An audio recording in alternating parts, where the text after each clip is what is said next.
That was a clip of a bunch of fascist pricks breaking into Berkeley Bank. UC Berkeley in California, home of the highest concentration of peaceful liberals in the US, was recently due to hold a visit from Milo Yiannopoulos.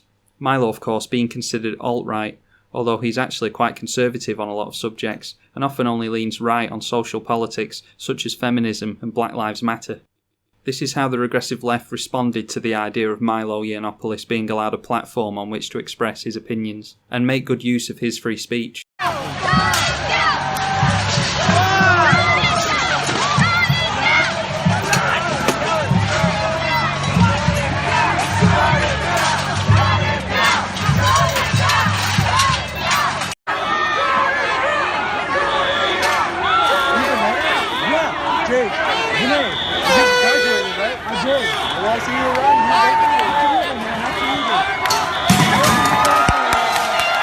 Now, it's important for me to reiterate that these people are literally rioting like this because Milo was allowed to give a speech at the University of California, Berkeley. That's it.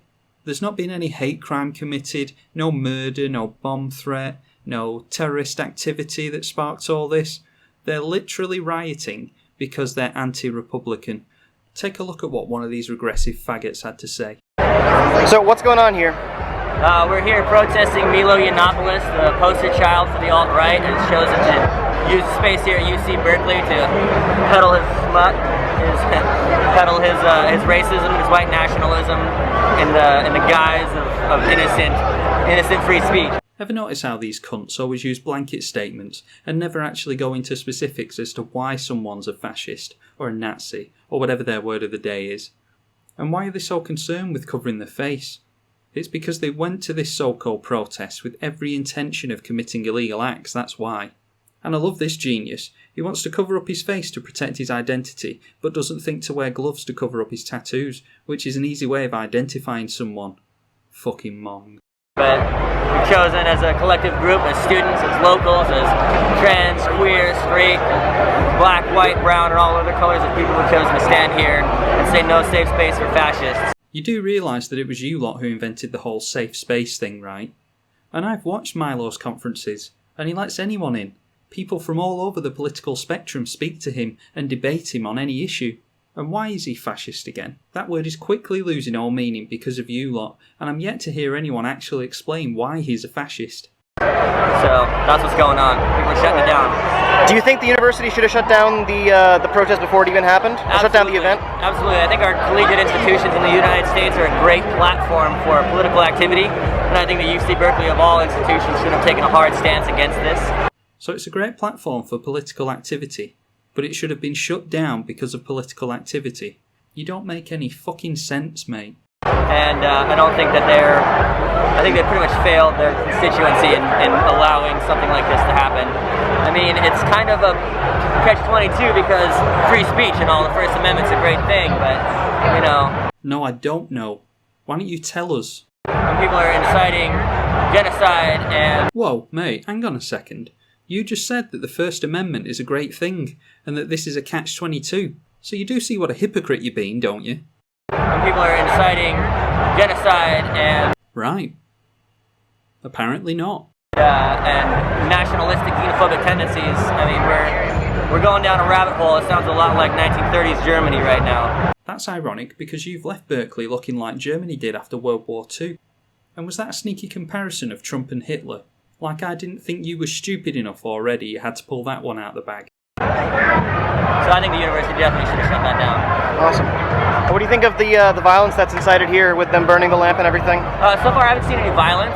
Property damage for sure, but no violence in any way. Well, please allow me to oblige. I'm looking to just make a statement by being here, and I think the protesters are doing the same. And props to them for the ones who are doing it non-violently, but I think that's a very rare thing indeed, so thank you. Are you surprised, ma'am? That was a Trump supporter wearing not a Trump hat, but a Make Bitcoin Great Again hat.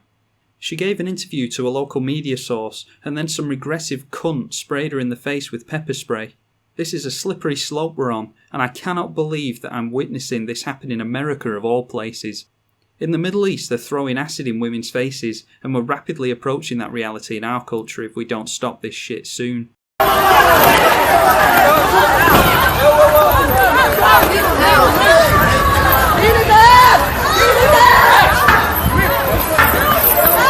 That was a scene where these thuggish twats chased people down who opposed them, like the true fascists that they claimed to resist. The guy on the floor was one of their victims who had been beaten unconscious. It's unknown whether he's alright or not, but he was apparently rushed to hospital shortly after this. Well, do you think the property damage is necessary? That's a loaded question, but ultimately, yes, I do believe so. I believe that in a capitalistic system, people are now a bottom line. People are reduced to nothing more than property. And if that's the case, then we must fight back in any way we can. And one of the most effective ways throughout history has been property damage and mass demonstrations like these. So I think it's absolutely something that Americans have done many times in the past, including the Tea Party, in Boston Harbor. Did you just compare the mindless shit you're doing to the Boston fucking Tea Party? Listen, I'm not American, as you can probably tell by the accent, but it seems as though I know your country's history better than you do. In the late 1700s, you were under the tyrannical rule of Great Britain. The American people deserved independence, but they had to scratch and claw in order to get it. What you're doing is rebelling against free speech, which your ancestors gave their lives for in order for you to keep. You ungrateful fucking dreg. So, revolution has been a constant in America, in the world rather, and any time that this kind of fascism rears its ugly head, it stands to us to stand up and do something any way we can. So, frankly, a multinational corporation having something burned, whoop-de-freaking-do. People are dying every day. Oh, is that how it works? So I can just roll up to your house, set fire to the place, and then when you start crying about it, I can say, whoop-de-friggin-do, people are dying every day. Wouldn't be the same then, would it? If the shoe was on the other foot. People in Bangladesh and China and Indonesia are being utilized in working conditions that are just subhuman, and that's just to give us cheaper Nikes. So, when it comes down to it, what the fuck are we even doing in this society if we cannot give equality to every single person? So you're telling me that none of the clothes you're wearing and none of the products you buy are made in China or any other impoverished nations? And even so, what in the blue fuck does that have to do with you oppressing Milo's freedom of speech? So we live in a system that tramples people's lives and well-being and spiritual well-being every single day in order to provide us with convenience and provide the bourgeois class with, water in a bottle and good Nikes. So no, this must be stopped. This must go down in history as a time when we stood up and said we will no longer be quantified as a profit margin, as a value number, as a statistic. We are people, we are individuals, and we deserve that right to be treated as such. But we deserve redress of our grievances and our issues. And those issues are not white nationalist issues. America is not a white nationalist state. We know it isn't, cunt. So, we gotta stop this. We do have to stop this, and we have to stop it fucking quickly. These backwards twats can't be allowed to get away with this behaviour and silencing anymore. When you go to cast your vote in the future, or it's time to send the kids off to college, just remember this day and what's become of the far left. It's a crying shame, but why should good people be silenced just to save some pricks a hurt feeling or two?